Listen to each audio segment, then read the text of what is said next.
May I congratulate the officers and members of the Institute of Arts and Science, Political Science and International Studies Society of the FEU for holding this symposium in what I consider to be an exceedingly important subject, especially today, strengthening local government units through good governance, with the theme, a blueprint towards a progressive society.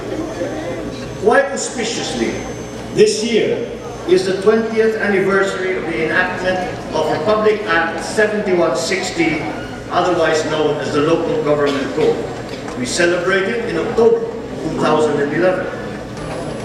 Allow me to go through the basic features of the Local Government Code, which will provide you a bird's eye view or an overall idea of the importance of the code, which today is the foundation law that guides local governments in the country.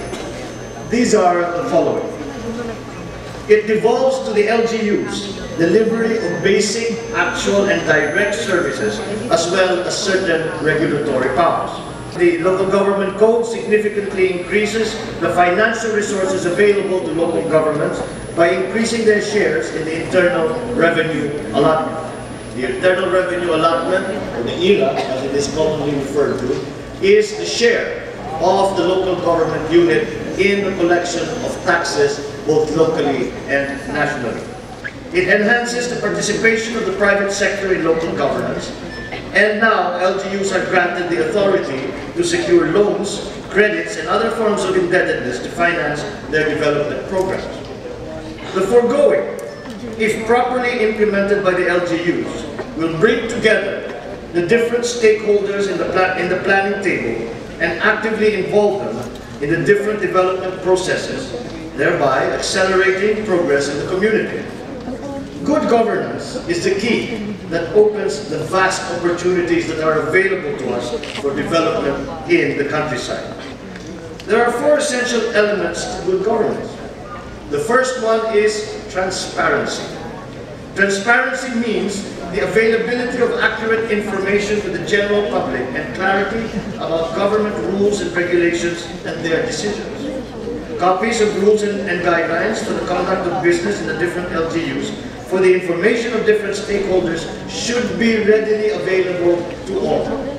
Accountability and transparency in government work hand in hand. Information from concerned local officials on matters concerning procurement of equipment and materials, including those needed for the delivery of basic services, devolved to LGUs, as well as the implementation of infrastructure projects where public biddings are required, are therefore essential elements in responsible public service. Kailangan maliwanag na maliwanag kung paano ang ginagawa ng ating pamahalaan, lalo na sa lokal. Maliwanag na maliwanag sa taong bayan kung ang proseso na paggamit ng pondo ng local government ay nakikita ng kahit na sinong tatanong at ito'y nakikita na tama ang pagka-implement ang ginagamit na proseso. The second element that is required for good governance is accountability. Accountable and responsible governance provides effective mechanisms to address complaints and grievances against public officers. The people have two alternative courses of action over erring local officials under our national law. First, there are the legal remedies of all local officials, whether elected or appointed, as provided for under the following laws. The RA 7160, the Local Government Code, RA 3019, which is the Anti-Graft and Corrupt Practices Act of 1960, RA 6713, the Conduct and Ethical Standards for Public Officials and Employees of 1989, and finally, RA 6770, the Ombudsman Act of 1989. Second, we see beyond the legal remedies I have just mentioned, there are political remedies which cover elected officials. People can directly punish erring local elected officials through processes of recall that are provided for in the code. The code requires that at least 25% of the registered voters of an LGU can validly initiate recall against incumbent elected officials for lack of confidence. Siguro hindi ko alam kung pinagmamasdan ninyo ang mga pangyayari sa iba't ibang LGU. Itong proseso ng pag-recall ay nangyari na. Meron mga na-recall na mayor, meron na-recall na governor dahil na dito sa 25% ng butante ng isang jurisdiction, ng isang LGU, kaya nilang bawiin ang posisyon ng kahit sinong opisyal. This is an attempt to give extra emphasis to those sectors who have a very weak voice. And those are usually the disenfranchised. Ito yung mga hindi masyadong naririnig sa ating lipunan. Mga bata, mga matatanda, mga may sakit, walang pinag-aralan. Yang mga hindi naipaglalaban ang kanilang pangangailangan sa mga matataas na opisyal. Kaya binibigyan ng local government code sila ng posisyon na magkaroon sila ng pagkakataon na makapagsabi sa deliberasyon ng ating mga sanggunian, masabi nila kung ano ang kanilang pangangailangan, kung ano ang kakulangan sa serbisyo na ibinibigay sa kanilang sektor ng kanilang pamahalaan. Bakit ang private sector lagi ipinipilit na sumama na minimum of 25% participation? Dahil ito ay pangingilala na hindi kayang gawin lahat ng serbisyo na kailangan ng taong bayan ng pamahalaan lamang. Kailangan magkaroon ng partnership between private sector and public sector.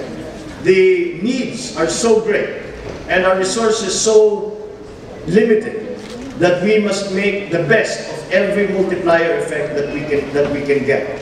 And this is one of those. We include the private sector. It is conducive for those in private sector to still make a decent profit, but at the same time direct their energies towards the sectors which we in government feel need the most investment and the most help. The last item that we need to have good governance is the aspect of predictability. It is something that most people don't discuss very much, but it is an important requirement.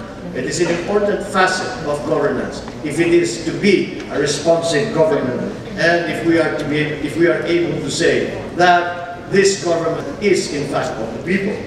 And that is why you can see that the main thrust, the main idea of local governance is to drive down to the lowest possible level the decision making, especially for local communities. That we do not wait for Manila, for example, to decide what happens in Barangay 123 in the province in, let us say, Negros Oriental. They can make those decisions for themselves, and likely as not, those decisions that they make will be better decisions because they are fully aware, intimately knowledgeable of the situation in their community and of the resources available to them, of the local culture, of local traditions, of local history. All of these elements come into play if we are going to have a successful program. That is the challenge that your country puts before you today. Let us all work together, and I think that we can face up to the challenge and we can say that we have served our people well. Thank you, and good afternoon.